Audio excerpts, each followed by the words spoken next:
I think the future of St. Louis looks good, and I think the future of Lambert Airport looks even better. I'm very pleased that in 10 years, I won't have to eat my words wherever I may be. Anytime you do something like this, there is a risk. But I think we have minimized the risk. I think we'll take the prudent steps to make sure the city or somebody else is not going to eat this thing, and I don't think it'll be known as Griggs Folly.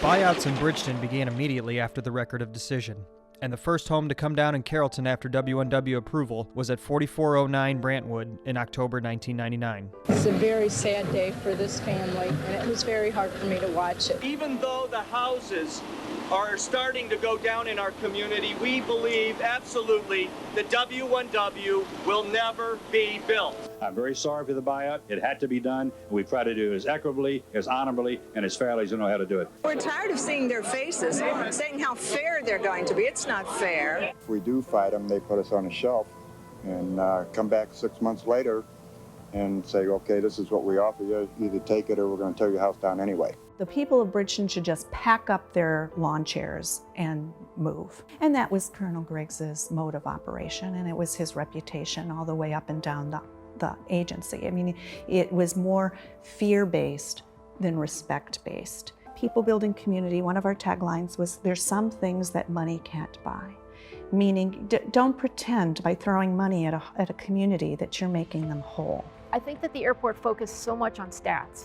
Stats are not human. Just because we're giving money for your private property doesn't necessarily mean that this is going to be a fair thing or a right thing. If we continue to proceed down this path, the city of St. Louis will become a laughingstock of airports, a laughingstock. W1W is ludicrous. I think the future of St. Louis looks good, and I think the future of Lambert Airport looks even better. I'm very pleased that in 10 years you won't have to say that, and I won't have to eat my words wherever I may be. Our top story: many in St. Louis are optimistic about the reported buyout of Trans World Airlines. Trans World Airlines, TWA, that name ceases to exist. Get out the spray cans. American Airlines reportedly will buy out the financially troubled St. Louis-based carrier. St. Louis has to look at this as being better than a poke in the eye with a sharp stick. January 10th, 2001 marked the end of a historic era in St. Louis aviation. American Airlines bought TWA after the airline had served the region for more than 70 years. The whole purpose of Lambert expansion was to keep a major hub in St. Louis and create a world-class airport for the region. Based on TWA's financial outlook and trends in the airline industry, should St. Louis and Lambert leaders have seen this coming? After TWA made Lambert its primary domestic hub in 1982, terminal expansion brought capacity to 81 gates by 1985. In the same year, TWA began nonstop international flights, and then 1 year later, TWA acquired Ozark Airlines, giving the merged carriers control of more than 80% of the traffic at Lambert. But that's when the trouble started for TWA. TWA had been a very strong airline coming into this situation until Carl Icahn took over the company. Basically, what he did was take all the cash out of the company and replace it with debt, thus putting it in a very weak position, unable to go through an economic downturn or any kind of shock to the system. They take on a lot of debt during the good times. They spend like drunken sailors. When the bad times hit, they have to pay back the debt. They go under. Flying point to point was starting to dilute the need to have a hub and spoke system. So that trend was already started. The city of St. Louis was definitely making a high-risk decision on betting that much money on TWA. TWA hadn't made a profit since 1988, and its stock price collapsed from more than $20 a share in 1996 to $1.32 a share when they sold to American. Questions about the airline's role in expansion began as early as 1990, when Jack Bickner raised concerns about Lambert's passenger traffic projections to justify expansion.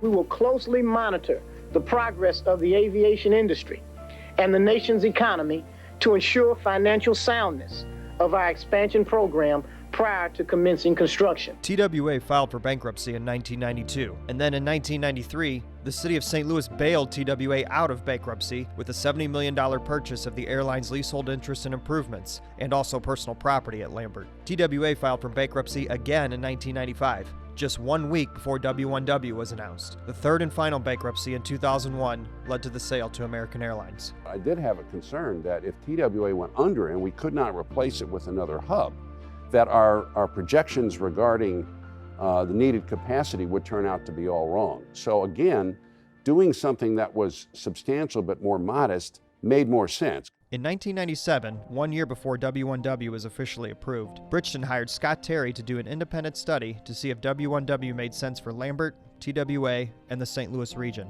I didn't get involved in this to sort of champion Bridgeton's case, but what we had talked about was looking at how did this particular expansion plan fit with the needs of the airport and the community and the airline. I think I've sort of somewhat infamously said that St. Louis bet on the wrong horse with TWA. Our top story, a report issued today questions whether Lambert Airport will be able to pay for the W1W expansion plan. Airport's plans for the West One West expansion are bigger than the city's wallet. The study's major finding is that revenue estimates are based on erroneous information or overly optimistic accounts of the environment in which the airport and its main tenant, Transworld Airlines, currently operate. Scott Terry thinks improving Lambert Airport to save its primary carrier could backfire, creating more problems for TWA than it actually solves. Landing fees at Lambert are expected to double, leaving some question as to whether TWA can afford it. I think the worst case scenario is you go ahead and you spend a bunch of money and you fail.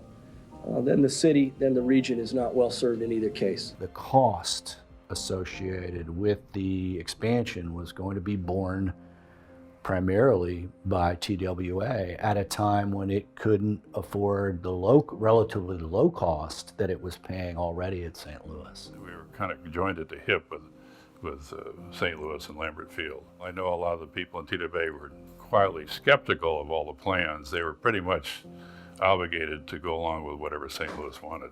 Another factor for TWA was the terminal in the $2.6 billion W1W expansion plan. But Lambert expansion was a catch-22 for TWA.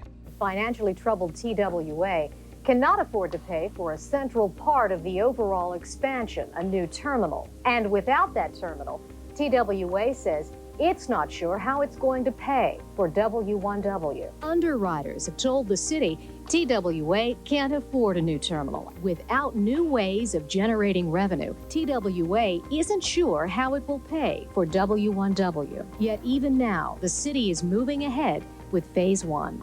Exactly. And of course, that could be the Achilles heel for the whole thing, that they can't pay for it. TWA CEO Bill Compton told members of the Regional Commerce and Growth Association that without a new midfield terminal, W1W does the airline no good.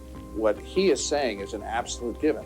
For TWA to realize the full benefit of the runway expansion, they have to have a terminal that can accommodate that. And the issue is not whether that's going to happen, the issue is the precise time sequencing. The fact that TWA says we're more concerned about the new gates, new terminal, when what I hear happening, especially from the interview with Mr. Griggs the other day, W1W is about the third runway, $1 billion project. There's no $2.6 billion W1W expansion plan. The stuff about the terminals isn't set in stone. So now if you've got TWA saying we're not worried about the runway, we want the terminals, I think something's falling apart here. And as usual, the people who live here will be the last to know about it. So what did the American takeover of TWA ultimately mean for W1W? Some of the most powerful leaders who pushed the deal through in 1998 were now doubling down on the expansion plan. We could actually, because of they're seeing value in an expanded Lambert, we could accelerate the time frame for a new midfield terminal, which was going to be a challenge with TWA's financial straits. It's $1 billion+ investment, but it's something that overnight could turn St. Louis into the Atlanta of the Midwest. They're going to need a new terminal and the new runway. So I think it adds emphasis and need for the expansion of Lambert. W1W expansion is to be paid in large part by facility taxes on TWA passengers. Anything less than a hub airline like TWA won't pay the bills. If there is not another airline, that's correct, W1W does not get paid for, and St. Louis will be relegated, I think, for the indefinite future as a second-class city. American Airlines reportedly would use St. Louis as its third Midwestern hub, in addition to Dallas and Chicago. Don't expect this to be any kind of a major hub. When American came in, they announced the new American Airlines here in St. Louis was going to become the third hub. In other words, we're going to have a backbone, Chicago, St. Louis, and Dallas. It's almost laughable when you think about it. That's called a backbone. You don't need a backbone for air traffic going throughout the United States. I've said from the outset, W1W will never be completed.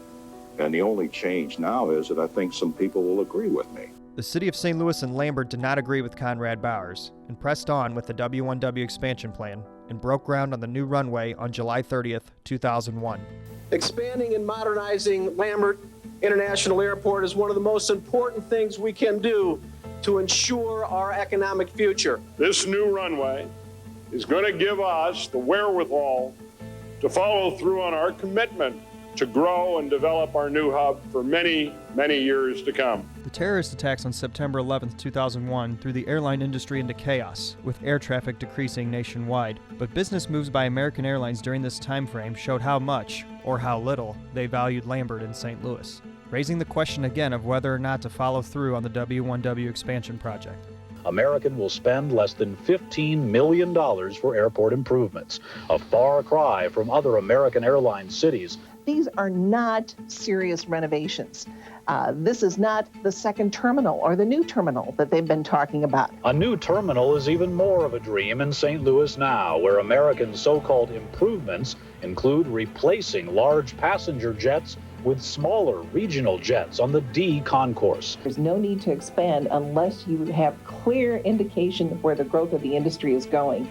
And that has been totally scotched. I still have serious doubts where it'll ever be completed because of financial considerations, and what's going on in today's world makes that even more meaningful than when I made the original statement years ago.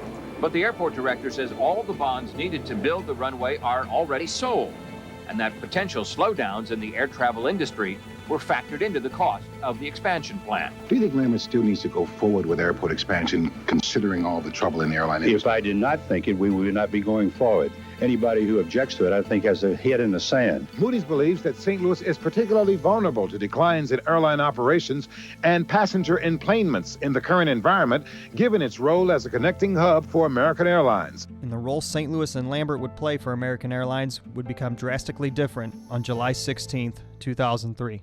Obviously, the news from American Airlines is not good. American is cutting the St. Louis hub by half, offering about 200 daily flights, mostly on smaller regional jets and propeller planes. Today, American Airlines announced it will strengthen its hubs in Chicago and Dallas-Fort Worth, but it's punching St. Louis in the gut. I don't know if this is the end of it for the city of St. Louis. What about the expansion of Lambert Airport? As far as that will continue, we'll take whatever steps we have to do. As of right now, we have the projected revenue, and I'd rather not make any comment on that, with the exception, this is the absolute essentiality for being able to track carriers. In this climate, does it still make sense? Of course it makes sense. You know, you build an airport for the future. You don't build for the day, and this is what W1W is all about, is building for the future.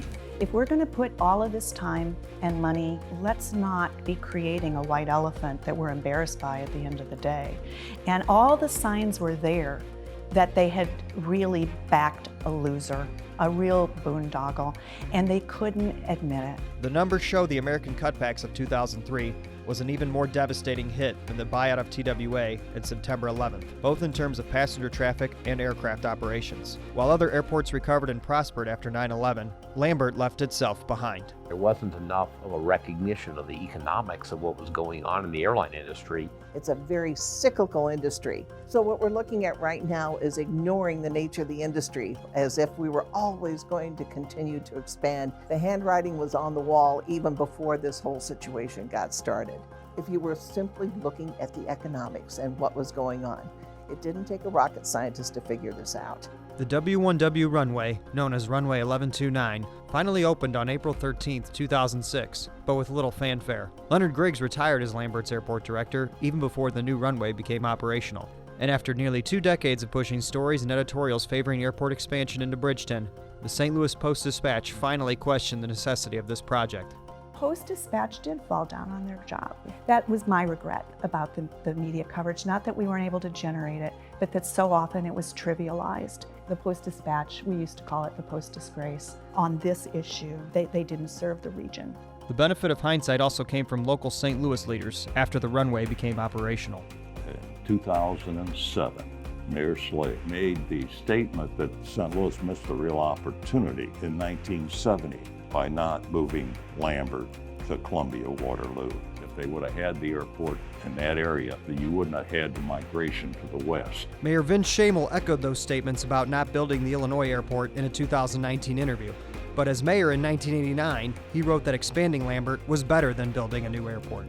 If you really wanted a world-class airport, if that was the real goal, can't happen at Lambert. I think a lot of people today will look at W1W and say, well, it would have been okay if TWA hadn't failed. And I'll challenge that in a heartbeat. It was always a bad deal. It remains a bad deal. It wasn't worth the money. It wasn't worth the anguish they inflicted on the city residents of Bridgeton. St. Louis believed that this was the only way to retain St. Louis as a significant player in the U.S. market.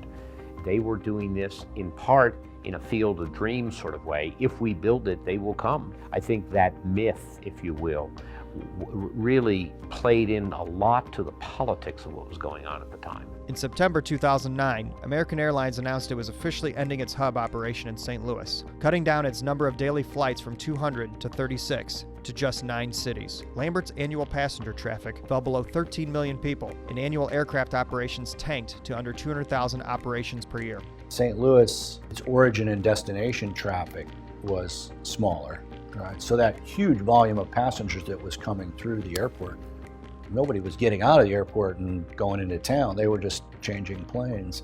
You start to pull that out and all of a sudden the bottom drops out. The year 2009 also marked an infamous milestone in Carrollton. 1989 was when they announced that the airport was going to be expanding, and then 2009 was the year that the last house was torn down. 20 years.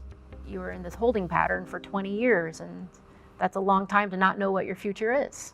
And 10 years after the last house was torn down, this is Carrollton today. This right here is home sweet home. Completely different. Certainly didn't look like a forest. It was obviously had rows and rows of houses, sidewalks that you could see.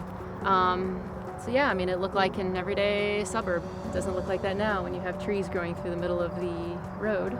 The whole neighborhood was wiped out, so it was very depressing that they did nothing with that property whatsoever, and it's all gone. And for what?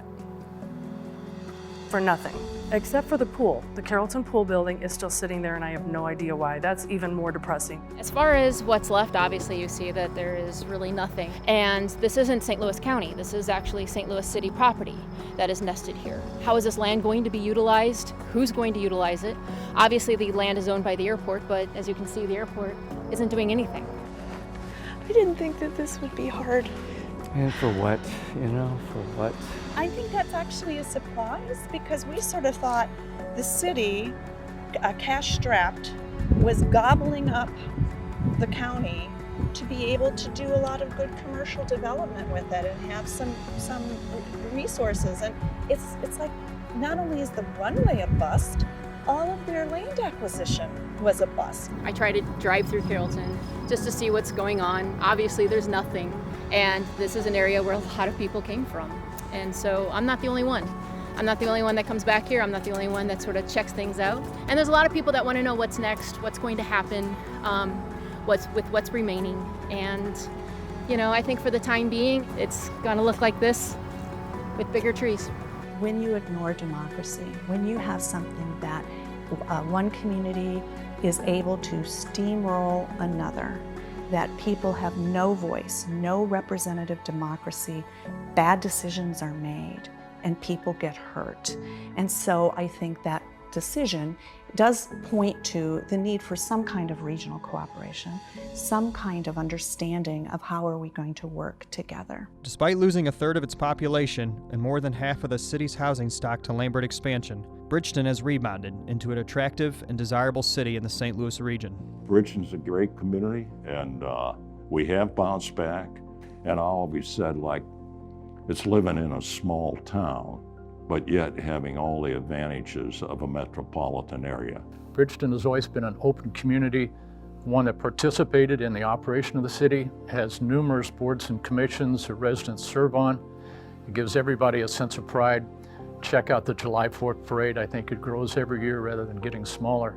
The city is very resilient, and that's thanks to the residents. I indicated to my wife that you could pick out any house you want. As long as it's in Bridgeton, we're going to stay. Lambert is no longer landlocked. However, the reason why Carrollton still looks the way it does today is a direct result of W1W at Lambert. The city owns 1,000 acres of vacant land around Lambert, most of that coming from Carrollton, but can't do anything with the land because it's so stricken with debt. Lambert became a less competitive airport. Lambert was one of the most reasonable airports in terms of operations for airlines until W1W happened. But now what we have is a regional airport with a lot of debt. The city of St. Louis is crippled with debt, owing about $600 million on the bonds that paid for W1W. That means if every passenger spends $20 at Lambert prior to their departure, $5 pays airport employees, $5 pay the bills, but $9 goes towards debt payments, meaning $1 goes back to the city of St. Louis. Debt is usually the first thing that does kill you. You know, you can make a lot of mistakes, but if you've got debt, you're going to drown in it. Another way to look at it is through debt service, or by adding the principal and interest on the outstanding bonds. Lambert has the infrastructure of a large hub airport, but the traffic of a medium-sized airport. Lambert's debt service per employment is higher than even the average large hub airport, and its yearly annual debt service is one of the biggest of any medium-sized airport in the country. And as of June 2018, Lambert's debt service on the bonds that paid for W1W totaled nearly $1 billion and won't be paid off until the year 2048.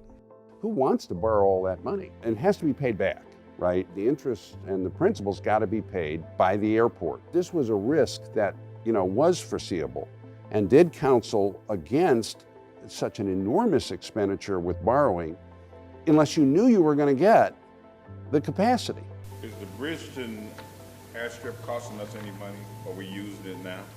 Sure, it's one of the runways we use. I mean, would we have to use it on a daily basis? No. Could we survive with our other 3 runways? Yes. Was this worth $1 billion in wiping out half of Bridgeton?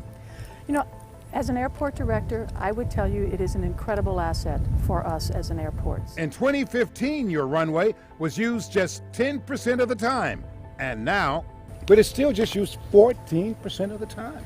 That's Whereas true. compared to some of the other runways that are used 44% of the time. Right, but you're looking at just a purely statistic. Southwest Air still does not use the new runway because it uses too much fuel to get over to their terminal. They've always been careful about keeping the cost down and not taking on too much debt. That is the key thing. And when you're in an industry that those are the killers, listen to the smart people. Every industry has smart people. The debt is preventing the city from significantly upgrading the airport. Capital improvements at Lambert are being deferred because the city is running out of money to do them.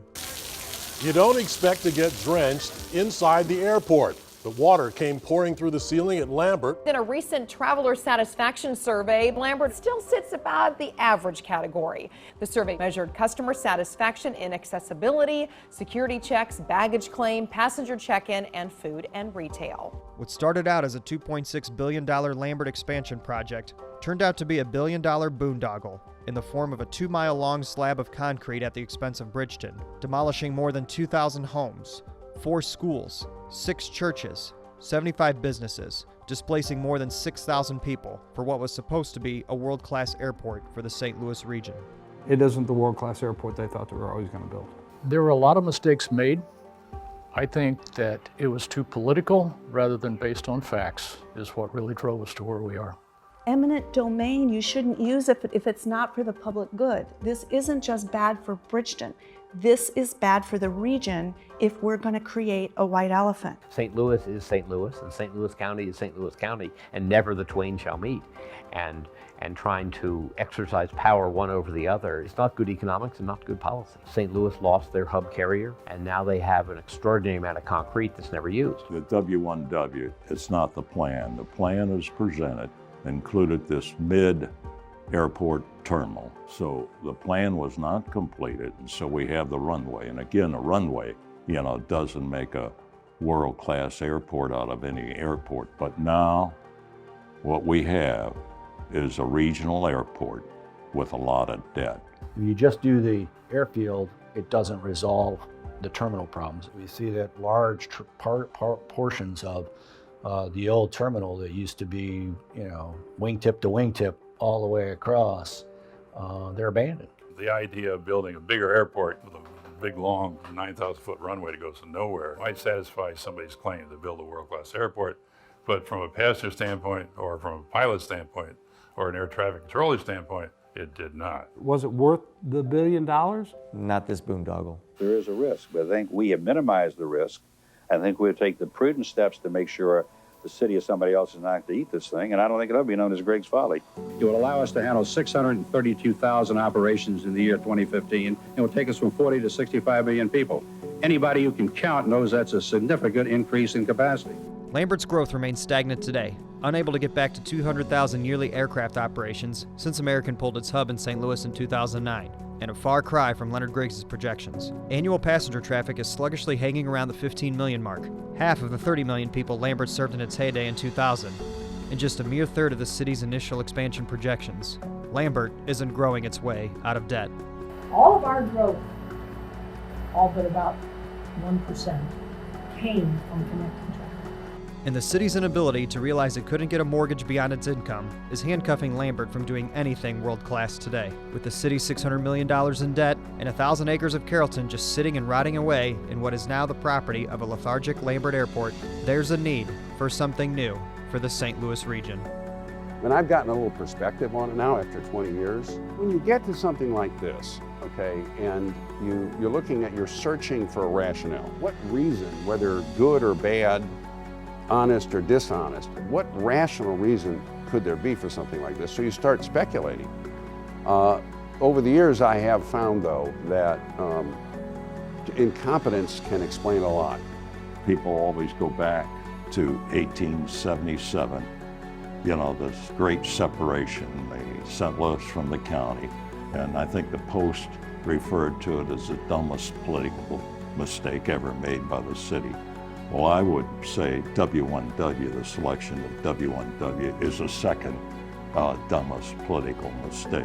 Lambert still is going to try to figure out what the future of this area is going to be. So long as the residents are still alive, they're going to be talking about it. What's going to happen when my generation is gone and the next generation has this runway? What are they going to do with it? The story's not over. It's not ended yet.